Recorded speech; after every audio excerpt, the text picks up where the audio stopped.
இன்னைக்கு இந்தியாவில் மாந்திரிகத்தின் மாயை நகரம் அல்லது மாந்திரிகத்தின் நகரம் அப்படின்னு சொல்லணும்னா அசாங் தான் சொல்லுவோம். ஃபர்ஸ்ட் அசாம்.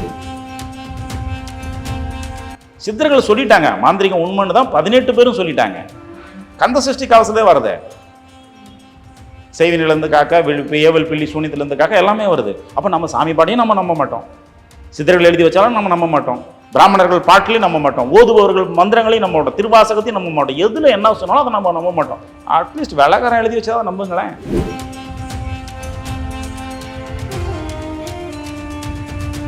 அந்த மாதிரி ஒரு பருவதமலையை போல குறுகிய பாதையில் சென்று போனால் அகத்தியர் உட்கார்ந்து தவம் பண்ண இடத்தை இன்னைக்கும் வச்சு கும்பிட்டு இருக்காங்க.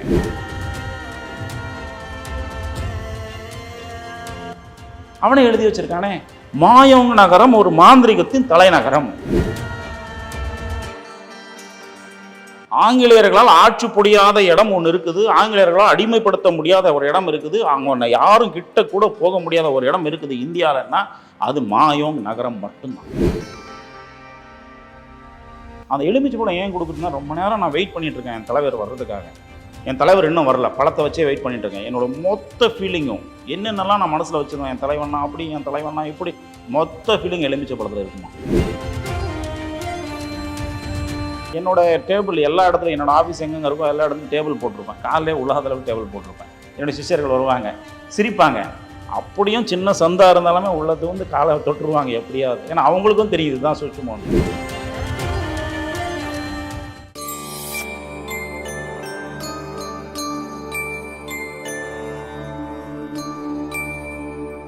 டெம்பிள் எக்ஸ்பிரஸ் நேயர்களுக்கு வணக்கம். நிறைய விஷயங்கள் நம்ம எல்லாருக்கும் புதுமையான பல விஷயங்கள் நமக்கு எப்பவுமே கொடுத்துக்கிட்டே இருக்கிறதுல குறைவே கிடையாது. நீ என்ன வேணாலும் கேளுமா, யாருக்கு எந்த சந்தேகமா இருந்தாலும் சரி அதை உடனடியாக சொல்றதுக்கும் அண்ட் அந்த விஷயம் இப்படி நடக்குதுங்கிறத தாண்டி அது ஏன் நடக்குது, அதை எப்படி நடக்காம தடுக்கிறது, நமக்கு எப்படி நல்ல விஷயங்கள் நடக்க நம்ம தயார்படுத்திக்கிறதுன்னு பல செயல்களையும் செய்திகளையும் சொல்றதுக்காக இன்னைக்கு நமக்கு ஹொசூர்ல இருந்து குருஜி முரளி மோகன் அவங்க வந்திருக்காங்க. அவர்கிட்ட பேசலாம். வணக்கம். தமிழ் வணக்கம். நிறைய விஷயங்கள் நம்ம டிஸ்கஸ் பண்ணிக்கிட்டே இருக்கோம். கோவில்கள் பத்தி எல்லாம் போன வாட்டி நிறைய பேசியிருந்தோம் இல்லைங்களா. அதுல குறிப்பா இந்த ஆசீர்வாதம் வாங்குறதுன்னு ஒண்ணு இருக்கு. இப்போ கோவில்களுக்கு போனோம் அப்படின்னா கடவுளை வந்து தொட்டு, சிலைகளை தொட்டு கும்பிடாதீங்கன்னு சிலர் சொல்லுவாங்க. அது எதனால? அண்ட் வீட்டுல பெரியவங்க கிட்ட ஒரு விஷயம் நடக்குதுன்னா நம்ம காலில் விழுந்து ஆசீர்வாதம் வாங்கிக்கலாம், வெளியே போகும்போது பெரியவங்களை வணங்கிட்டு போலான்னு சொல்லுவோம் இல்லையா. இதெல்லாம் ஏதாவது கனெக்ஷன் இருக்கா? எதுக்காக இந்த விஷயங்கள் பண்றோம் நம்ம? இல்லை, ஒரு மனிதனுடைய ஃபீலிங் இன்னொரு மனிதனுக்கு தெரியணும். அப்போ உக்காந்து பேசினாதான் தெரியும். பார்க்குறது சிரிச்சுட்டு இருக்கான், புது ட்ரெஸ் போட்டிருக்கான், நல்லா இருக்கிறான், பார்க்குறதுக்குன்றதான் அவன் சந்தோஷமாக இருக்கான்றது பொருள் கிடையாது. அவன் மனசுக்குள்ளே 1000 கஷ்டங்கள் இருக்கலாம், மனசுக்குள்ளே பல வேதனைகள் இருக்கலாம். அது எப்போ தெரியும்? 2 பேர் உக்காந்து பேசினா தான் தெரியும். உக்காந்து பேச முடியாது, அந்த சிச்சுவேஷன் இல்லை. ஒரு செகண்ட் தான் இருக்குது. வெளியே கிளம்பியாச்சு மகன். அந்த மகன் போகிறத அப்பா கிட்ட தெரியப்படுத்தணும். எப்படி தெரியப்படுத்தலாம்? காலை தொடுறதுனால தெரியப்படுத்தலாம். ஒன்றும் இல்லை. இப்போது சொல்லுவாங்க, இவங்களுக்கு கிட்னி ப்ராப்ளம் இருந்தால் இந்த விரல் தொட்டு பார்க்குறேன், இங்கே பாருங்கள் வலிக்குதான்னு பாருங்கள், இந்த விரல் வலிக்குதான்னு பாருங்கள். ஷோல்டர் பெயினாக இருந்தால் ஹார்ட்டுக்கு சம்மந்தம் இருக்கக்கூடிய இடம் அது. அது இல்லாமல் இப்போ அதை தாண்டி அக்குபஞ்சர்லாம் வந்துருச்சு. நரம்பு சொல்லுவாங்க, இந்த நரம்பு டச் பண்ணால் இங்கே வலிக்குதா பாருங்கள். அப்போ எல்லாத்துக்கும் ஒரு சம்மந்தம் இருக்குது தானே. இதுக்கு சம்மந்தம் இருக்குது தானே. ஆஸ் பர் லாஜிக்கே சொல்ல போனால் காலை தொட்டால் இங்கே தெரியுன்றது தான் விஷயம். இங்கேயும் எங்கேயும் தெரியுது அவன் தொடுறதை வச்சே. பையன் போயிட்டுருக்கான், சம்மதத்தோடு போகலை, வேறு வழி இல்லாமல் போயிட்டுருக்கான் அப்படின்றது அப்பா தெரிஞ்சுக்கலாம். அல்லது பையன் போயிட்டுருக்கான், நிம்மதியாக போயிட்டுருக்கான், எந்த பிரச்சனையும் இல்லை அப்படின்றத அப்பா தெரிஞ்சுக்கலாம். பையனுடைய ஃபீலிங்ஸை அப்பாவுக்கு ஷேர் பண்ணுறது. இப்போது புதுசாக ஒருத்தரை நம்ம பார்க்கும்போது பழைய காலங்களில் நம்மளுக்கு இருந்த ஒரு கலாச்சாரம் என்னவாக இருந்துச்சுன்னா, எலுமிச்சை பழம் கொடுக்குறது. எலுமிச்சை பழம் கொடுத்து தான் இன்வைட்டே பண்ணுவோம். அந்த எலுமிச்சை பழம் கொடுத்து இன்வைட் பண்ணுறது அரசியல்வாதிகள் வரைக்கும் வந்தது, ஒரு காலகட்டம் வரைக்கும் வந்தது, மூத்த தலைவர்கள் இருக்க வரைக்கும் வந்தது. இப்போ இளமட்டங்களும் வந்ததுக்கப்புறம் அதை நின்றுச்சு, ஏன்னு தெரியல. அந்த எலுமிச்சை பழம் ஏன் கொடுக்குதுன்னா, ரொம்ப நேரம் நான் வெயிட் பண்ணிட்டு இருக்கேன் என் தலைவர் வர்றதுக்காக. என் தலைவர் இன்னும் வரல, பழத்தை வச்சே வெயிட் பண்ணிட்டு இருக்கேன். என்னோட மொத்த ஃபீலிங்கும் என்னென்னலாம் நான் மனசில் வச்சுருவேன், என் தலைவண்ணா அப்படி, என் தலைவண்ணா இப்படி, மொத்த ஃபீலிங் எலுமிச்சை பழத்தில் இருக்குமா. அதை அவர் வாங்கி கையில் வைக்கும்போது அதை அவர் உணர முடியுமா? இது பழத்துக்கே இருக்கக்கூடிய சக்தி. அந்த மாதிரி அவரோட தொடுறதுனால அந்த தொடுதலுக்கு இருக்கக்கூடிய சக்தி. இப்போது ஒன்றுமே இல்லாமல், இப்போது அப்பா தொடுறாங்க, கணவர் தொடுறாங்க, பையன் தொடுறான், பேரன் தொடுறான், 3வது நபர் தொடுறாங்க. உங்கள் கண்ணை கட்டிடுறோம், தொடுறதை உணர முடியுமா? முடியாதா? சர்வசாதாரணமாக உணரலாம். புரியுதா? இது என்னுடைய அப்பா, எனக்கு சொல்ல முடியும். இது என்னுடைய அரவணைப்பு, இது என் தந்தை, இது என் உறவு, என் கணவர், இது என் பிள்ளை. அப்போ தொடுதலை வச்சு அவ்வளோ விஷயங்களை தொட வைக்க முடியுது. வெளியாள் தொடும்போது இது என்னோட ஆஃபீஸ் கொலீக், என் ஃப்ரெண்டு, என் பெஸ்ட்டு, தொட முடியும். அது தொடுதலை வச்சு அந்த உணர்வு சொல்ல முடியும்ல. எப்படி சொல்ல முடியுது? அப்போ ஏதோ ஒன்று இருக்குது, தொடுதலில் ஏதோ ஒன்று இருக்குது இல்லையா? அப்போ அந்த தொடுதல் காலை தொட்டு கும்பிடுறதுனால, ஆசீர்வாதம் பெறுவதனால, தொடுவதிலிருந்து ஏற்படக்கூடிய அதிர்வலைகள், அது சொல்லக்கூடிய செய்திகள் தான் காரணம். வெளியே போகும்போது காலை தொட்டு கும்பிட்டு போ, அப்பாவும் ஆசீர்வாதம் பண்ணுறார். இது அவங்களுக்கு யாருக்கு ஆசீர்வாதம் யார் வாங்குறாங்களோ, அவங்க யாருக்கு மெசேஜ் அனுப்பணும்னு நினைக்கிறாங்களோ அவங்களுக்கு. சரி, இன்னொரு விஷயம், இது வேறு ஆங்கிலேருந்து பார்க்கலாம். அவர் கையிலேருந்து ஆசீர்வாதம் வாங்கிட்டு போகிறதுனால என்ன இருக்குது?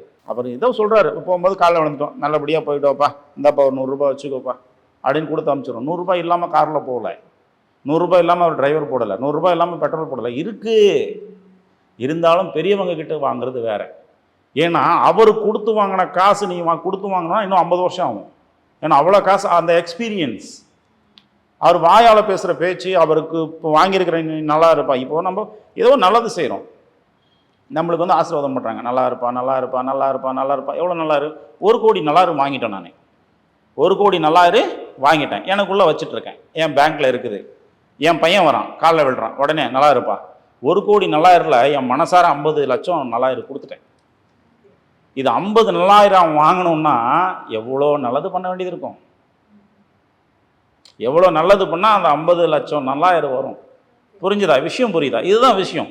இதுவே இன்னொன்று சொல்லுவாங்க, குருநாதர் காலில் சிஷ்யர் விழுறது சும்மா விழுறதில்ல, தன்னுடைய பாவங்களை கழிக்கிறார். குருநாதர் காலில் போய் விழுந்த உடனே என்னோட டேபிள் எல்லா இடத்துலையும், என்னோடய ஆஃபீஸ் எங்கெங்கே இருக்கோ எல்லா இடத்துலையும் டேபிள் போட்டிருப்பேன். காலையில் உலகத் அளவுக்கு டேபிள் போட்டிருப்பேன். என்னுடைய சிஷ்யர்கள் வருவாங்க, சிரிப்பாங்க. அப்படியும் சின்ன சந்தாக இருந்தாலுமே உள்ளது வந்து காலை தொட்டுருவாங்க எப்படியாவது. ஏன்னா அவங்களுக்கும் தெரியுது தான் சுற்றுமோன்னு. குருநாதர் காலில் விழுறது பாவங்களை போக்குறது சமம், கங்கைக்கு போய் குளிக்கிறதுக்கு சமம், காவேரிக்கு போய் நீராடுறதுக்கு சமம், ஆடி 18க்கு நீராடுறதுக்கு சமம். மொத்த பாவங்களே அறிக்கை வச்சுட்டு போயிடலாம். ஓகே, ஸோ காலில் விழுறதுங்கிறதுல இவ்வளோ விஷயங்கள் இருக்குது. அதே மாதிரி அவங்க வாயால் இப்போ ஒரு சாமியார் காலையோ ஒரு குருநாதர் காலையோ விழும்போது அகத்தியர் பெற்று அனைத்து அம்சங்களும் பெற்று பெருவாழ்வாக தமிழ் வழியில் எப்படி சொல்லுவாங்க. இதே சமஸ்கிருத வழி அப்படி அப்படின்னா ஞானாபிஷ்ட சித்திரஸ்து சகல பிராப்திரஸ்து, மொத்தமாக எது சொன்னாலுமே சுபமான வார்த்தைகள். அவனுக்கான எனர்ஜி, புத்துணர்ச்சி அங்கே கிடைக்கும். அப்படி என்ன இப்போ என் குருநாதர் சொல்லிட்டார்ப்பா, ஆசீர்வாதம் பண்ணிட்டார்ப்பா, இனி நான் கிங்குப்பா, நான் வேறப்பா அப்படின்ற எனர்ஜி கிடைக்குதில்ல, அதுக்காக ஆசீர்வாதம் வாங்குறாங்க. இது கோயில்கள்னு அப்படி எடுத்துக்கும் போது அப்படி கிடையாது. கோயிலில் போய் விழுந்து ஆசீர்வாதம் வாங்குங்கன்னு சொல்கிறது இதுக்கும் அதுக்கும் வேறுபட்ட மாறுபாடு. கோயில் இருக்கக்கூடிய ஒரு எனர்ஜி, அது முன்னாடியே சொல்லியிருக்கேன் நான், புரோட்டான் எனர்ஜின்னு ஒன்று இருக்குது. பெண்களாக இருந்தால் கால் மண்டிட்டு விழுந்து கும்பிடணும், ஆண்களாக இருந்தால் படுத்த படுக்கையோடு கும்பிடணும் அப்படின்றது இருக்குது. ஏன் அப்படின்னா நவத்வாரங்களிலும் அந்த புரோட்டான் எனர்ஜி மனிதனுக்குள்ளே போனாவே நல்ல வைப்ரேஷன்ஸ் வந்துடும் அப்படின்றது ஆதி காலங்கள்லேயே சித்தர் எழுதி வச்சுட்டு போனது. அதனால தான் அங்கே ஆசீர்வாதம் வாங்குறது. ஓகே, சிறப்பு சார். சிலைகளை தொடக்கூடாதுங்கிறது அதில் இருக்கிற வைப்ரேஷன் இதாக கம்மியாயிடும், தேவைப்படாது, நம்மளுக்கு தேவையில்லாத வைப்ரேஷன் அது. இப்போ கரண்ட் பாஸ் ஆகுது, பல்ப் எரியுது, ஓ ரொம்ப நல்லா இருக்கு, இதுலேருந்து வருது எரியுதா, அப்போ தொட்டு பார்க்கலாமே, தொடலாமா? அதை அனுபவிக்கணுமே தவிர தொடக்கூடாது இல்லையா? அந்த மாதிரி தான் அதுவும். அதில் வரக்கூடிய வைப்ரேஷன்ஸ் ரொம்ப நல்லா தான் இருக்கும், அது அந்த பிரதிபலன் எடுத்துக்கும் போது நல்லா தான் இருக்கும். ஆனால் அந்த சக்தியை தொட்டு பார்க்கணுன்றது தப்பு. அந்த மாதிரி தான். ஏன்னா அங்கே வரக்கூடிய பவர் அவ்வளவு, அதை தாங்கக்கூடிய சக்தி கடவுளுக்கு உண்டு, மனிதனுக்கு இல்லை. அதையே நீ தொட்டு பார்க்கணும், அந்த பவர் நீ வாங்கணும்னு நினைக்கிறேன். அதுதான் கேள்வி. ரொம்ப சிறப்பு சார், ரொம்ப தெளிவான ஒரு விஷயம், எங்களுக்கு இது தெளிவான புரிதல் அப்படின்னு சொல்லலாம். அதை தொடர்ந்து வந்து இப்போ மாந்திரீகம் அப்படின்னு இருக்கு. மாந்திரீகம் அப்படிங்கிறது நிஜமாலுமே ஒருத்தர் மாயை ஆக்கிடுதா? மாந்திரீகம் மூலியமா நமக்கு தேவைப்படுற எல்லா விஷயங்களையும் கொடுக்குதா? அதை பற்றி சொல்லுங்களேன். சரி, இப்போ ஒரு என்னை பற்றியே பேசி நான் பண்ண பிஹெச்டிலேருந்து நான் சொல்ல விரும்பலை, சரியா? ஒரு வெள்ளைக்காரர், பிரிட்டிஷ், ஏன்னா நாம் சொல்கிற வார்த்தைகளை விட, நம்ம 18 சித்தர்கள் சொல்கிற வார்த்தைகளை விட, அவங்க எழுதி வச்சதை விட வெள்ளைக்காரன் சொன்னால் நம்ம மக்கள் நம்புகிறாங்க. அவங்க நம்புகிற வழியில் நம்ம போயிடலாம். சரி, இல்லை வெள்ளைக்காரன் சொன்னால் நம்புகிறாங்களே, அவன் எழுதி வச்ச ஆர்டிக்கலில் கூட ஆமாம் அவரே எழுதி வச்சார் அப்படின்றாங்க. நம்ம இருக்கார் ஏன்பா, இங்கே இருக்கிற படிப்பை தான் நம்ம சீனா மன்னரே வந்து படிச்சுட்டு போனார். மகாபலிபுரத்தில் தான் 300 யூனிவர்சிட்டி இருந்தது. மகாபலிபுரத்தில் 300 யூனிவர்சிட்டி இருந்தது. சீன மன்னர் இங்கே வந்து படிச்சுட்டு போனார். இங்கேருந்து போன போதி தர்மரை இன்னைக்கு வச்சு பொற்றி பாதுகாத்துட்டு இருக்காங்க. நம்ம இங்கிருந்த பாரதியாரை தெருவில் சாப்பாட்டுக்கு வழியில் நம்ம சாவடிச்சவங்க தான் நம்ம நம்புவோம், அந்த பாவத்தை செஞ்சவங்க தான் நம்ம நம்புவோம். நம்மக்கிட்ட இருக்கிற வரைக்கும் நம்ம எதையும் மதிக்கிறது இல்லை. அதை வெளிநாட்டுக்காரன் எடுத்துகிட்டு போனால் அவன் மதிக்க வேண்டியது சரியாக மதிக்கிறான் இல்லையா? வெளிநாட்டில் நீங்கள் போய் பாருங்கள் திருவள்ளுவர் சிலை எப்படி இருக்குன்னு. நம்ம நாட்டிலே ஒரு இடத்துல திருவள்ளுவர் சிலை பார்க்கில் விழுந்து கிடந்துச்சு, ஞாபகம் இருக்கா? நம்ம அப்போ சிலை, நம்ம திருவள்ளுவர் சிலை நம்ம நாட்டில் பார்க்கில் விழுந்து கிடந்துச்சு. வெளிநாட்டில் போய் பாருங்கள், அதுக்கு இப்போ பாதுகாப்போடு வச்சுருக்கான். காக்கைகளும் குருவிகளும் எச்சங்களும் விழுந்துடக்கூடாதுன்றதுக்காக இரும்பில் கொடை செஞ்சு வச்சுருக்கான். நம்மளதை நம்ம பாதுகாத்துருந்தால் இன்றைக்கி உலகத்துலேயே நாம் தான் மூத்த குடிமக்கள், நாம் தான் முன்னோடிகள். இன்றைக்கி சீனாவை முன்னோடியாக வச்சுட்டு வந்திருக்கோம். கராத்தே கும்ஃபு இன்றைக்கி அங்கேருந்து வந்ததுன்னு நினைக்கிறோம். போதி தர்மர் எடுத்துகிட்டு போகலன்னா கராத்தே கும்ஃபுன்னு என்ன அவருக்கு தெரியாது, அதை அவங்க ஒத்துக்கிறாங்க. இன்றைக்கி இந்தோனேஷியா மக்கள் கருடா ஏர்வேஸ்ன்னு வச்சுட்ருக்காங்க. மலேசியா மக்கள் குபேரா பேங்க்னு வச்சுட்ருக்காங்க. ஏன் குபேரா பேங்க், ஏன் இந்தோனேஷியா மக்கள் இதெல்லாம் வைக்கிறீங்க? உங்களுக்கு இதெல்லாம் மாறிட்டீங்களா, வேறு மாதிரி ஆகிட்டீங்களே நீங்கள் தான், அந்த பேர் வச்சுக்கலாம். ஏப்பா என்னென்ன மாற்றிக்க முடியும்? என் முன்னூரை நான் எப்படி மாற்றட்டும்? குபேரா பேங்க்னே அது இருக்கட்டும், குபேரர் தான் பணத்துக்கு.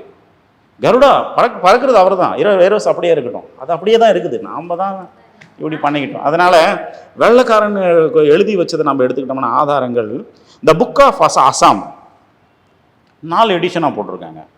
அன்னைக்கு இருந்த அந்த அசாமுக்கு இருந்த ஒரு கமிஷனர், அவர் ஒரு கலெக்டர் மாதிரின்னு வச்சுக்கோங்களேன், அவர் எழுதியிருக்கார். த புக் ஆஃப் அசாமில் இன்னைக்கு இந்தியாவில் மாந்திரிகத்தின் மாயை நகரம் அல்லது மாந்திரிகத்தின் நகரம் அப்படின்னு சொல்லணும்னா அசாங் தான் சொல்லுவோம். ஃபஸ்ட்டு அசாம் தான் இன்றைக்கும் சொல்கிறோம். அங்கே மாயோங் மக்கள் வாழ்கிறாங்க. அவங்க எந்த அளவுக்கு இருந்தாங்க அப்படின்றது அந்த புத்தகங்கள் எழுதியிருக்காங்கன்னா, அந்த புத்தகங்கள் எழுதியிருக்காங்க. நான் பார்க்கல, நான் இதை எழுதலை, புத்தகங்கள் எழுதியிருக்காங்க. வெள்ளைக்காரன் எழுதியிருக்கான், தெளிவாக எழுதியிருக்கான். அந்த நாட்டு மீது ஒரு படையினர் படையெடுத்து சென்ற பொழுது 3 மந்திரவாதிகள் மட்டும் எதிர் நின்று தன்னுடைய மந்திர சக்தியினால் படையே காணாமல் போகும் அளவுக்கு செய்து விட்டார்களாம். எழுதி வச்சிருக்கான் மாயோங் நகர மக்கள். சரி, அதுக்கு அடுத்தது ஒரு பெரிய அஸ்திவாரத்துடன் இருந்த பெரிய அஸ்திவாரமே கிட்டத்தட்ட 12 அடிகள் அப்படின்னு சொல்கிறான். 12 அடிகள் அஸ்திவாரத்தின் மீது நூற்றுக்கணக்கான அடிகள் இருந்த ஒரு மாளிகைக்கு முன்னாடி நூற்றுக்கணக்கான குதிரைப்படைகள், வீரர்கள் எத்தனை பேரும் இருந்தார்கள். இதற்கு இந்த இடத்துக்கு கிட்ட போகவே முடியாத அளவுக்கு பாதுகாப்பாக இருந்த இடம். மாயோங் நகர மக்களை அடித்து சித்திரவதை செய்து கொண்டிருந்த இடம். அவங்க யாரை வேணா இருக்கட்டும், முகலாயர்களாக இருக்கட்டும், இல்லை ஆங்கிலேயர்கள், அந்த மாதிரி இடத்துல அந்த பில்டிங் இருந்த தடம் தெரியாமல் ஒரு மந்திரத்தால் மறைச்சிட்டாங்கன்னா நம்ப முடியுதா? அவர் எழுதி வச்சதுனால நான் நம்புகிறேன். அவர் எழுதி வச்சதுனால நீங்கள் நம்பினா நம்புங்கள, விட்டுருங்க, பிரச்சனை இல்லை எனக்கு. அவர் எழுதி வச்சதுனால நான் நம்புகிறேன். ஏன்னா வெள்ளைக்காரன்ச்சுல எப்படி விட முடியும்? சித்தர்கள் சொல்லிட்டாங்க, மாந்திரிகம் உண்மைன்னு தான் 18 பேரும் சொல்லிட்டாங்க. கந்த சஷ்டி கவசத்தே வருது, செய்வினிலேருந்து காக்க, ஏவல் பில்லி சூனியத்திலேருந்து காக்க எல்லாமே வருது. அப்போ நம்ம சாமி பாடியும் நம்ம நம்ப மாட்டோம், சித்தர்கள் எழுதி வச்சாலும் நம்ம நம்ப மாட்டோம், பிராமணர்கள் பாட்டிலையும் நம்ப மாட்டோம், ஓதுபவர்கள் மந்திரங்களையும் நம்ப மாட்டோம், திருவாசகத்தையும் நம்ப மாட்டோம். எதில் என்ன சொன்னாலும் அதை நம்ம நம்ப மாட்டோம். அட்லீஸ்ட் வெள்ளைக்காரன் எழுதி வச்சாதான் நம்புங்களேன். அவனே எழுதி வச்சிருக்கானே. மாயோங் நகரம் ஒரு மாந்திரிகத்தின் தலைநகரம். மாயோங் நகர மக்களை கடைசி வரை ஆங்கிலேயர்கள் நெருங்கவே இல்லை என்பது வரலாறு. ஆங்கிலேயர்களால் ஆட்சி புரியாத இடம் ஒன்று இருக்குது, ஆங்கிலேயர்களால் அடிமைப்படுத்த முடியாத ஒரு இடம் இருக்குது, அவங்க யாரும் கிட்ட கூட போக முடியாத ஒரு இடம் இருக்குது இந்தியாவில்னா அது மாயோங் நகரம் மட்டும்தான். இப்போ நிறைய இந்த மாதிரி பில்லி ஏவல் சூனியம்லாம் எடுக்கும் அப்படிங்கிற மாதிரி நிறைய இடங்கள்ல மந்திரவாதிகள்லாம் நம்ம பார்க்க முடியுது இல்லையா? இப்போ இவங்களுக்கும் அந்த மாயோங் நகர மக்களுக்கும் ஏதாவது கனெக்டிவிட்டியால இவங்க உருவானாங்களா, இல்ல இவங்க ஏதாவது படிப்பின் மூலியமா அனுபவம்? அதை வச்சு தான் இவங்க பணம் சம்பாதிக்கிறாங்க. அந்த சம்பந்தம் இருக்குல்ல, அதை தவிர வேறு எதுவும் கிடையாதும்மா. மாயோங் நகர மக்களுக்கும் இங்கே இருக்கிறவங்களுக்கு எந்த சம்மந்தமும் கிடையாது. அதாவது எப்படின்னா, மாயோங் நகரத்தில் இதெல்லாம் கற்றுக் கொடுத்தவர் அவங்க ஒரு வானத்திலிருந்து வந்து இறங்கக்கூடிய ஒரு தேவரை வணங்குறார். அந்த தேவருடைய பேர் அகோம். அந்த சாமியை அவங்க வணங்குறார். அப்போ அதன்படி பார்த்தோம்னா அவங்க வணங்குறது அகத்தியர். அதற்கு சான்று அங்கே ஒரு மலை குன்றில் ஒரு, எப்படி நம்ம தமிழ்நாட்டில் பர்வதமலை திருவண்ணாமலை போலூரில் இருக்குதோ அந்த மாதிரி ஒரு பர்வதமலை போல குறுகிய பாதையில் சென்று போனால் அகத்தியர் உட்காந்து தவம் பண்ண இடத்த இன்றைக்கும் வச்சு கும்பிட்டுட்டு இருக்காங்க. அங்கே வந்து அகஸ்திய முனி தவம் பண்ண இடம்னு எழுதி வச்சுருக்காங்க. அதே இடத்துல தான், அசாம் பக்கத்தில் தான், அங்கே தான் எழுதி வச்சுருக்காங்க. அப்போ அதுக்கும் பார்த்தீங்கன்னா கிலோமீட்டர் கணக்கு தான். அப்போ அகோமன் அவங்க கும்பிடுறது யாரை? அகஸ்தியரை தான். அதே அகஸ்தியர் தான் இங்கே வந்தார், நேராக கேரளாவுக்கு போனார். அப்போ கேரளா இல்லை, தமிழ்நாட்டில் இங்கே சவுத் இந்தியாவுக்கு வந்தார், அங்கே இருந்தார். உடனே கேரளா நம்பூதிரிகள் உருவாயிட்டாங்க. அவர்கிட்ட அகஸ்தியர் அவர்கள் உக்காந்துருக்கும் போது அவர்கிட்ட மூலிகை கொண்டு போய் கொடுத்தவன், தண்ணியை கொண்டு போய் கொடுத்தவன், என்னென்ன உதவி பண்ணால் எல்லாமே மொத்தமாக உருவாயிட்டாங்க. இன்றைக்கி மாந்திரிகத்துடைய தலைநகரம் என்ன எது சொல்கிறாங்க? கேரளா தான். ஏன்? அங்கே தான் அகத்தியர் இருந்தார். அங்கே இருக்கிறவங்கள தான் அந்த பவர் இருக்கும்.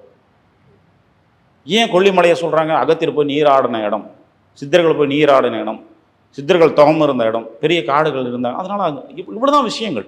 நான் அவங்கக்கிட்ட போய் கற்றுட்டு வந்தால் நான் செய்கிறேன் அப்படின்னு சொல்கிறாங்களே தவிர மற்றபடியெல்லாம் ஒன்றும் கிடையாது.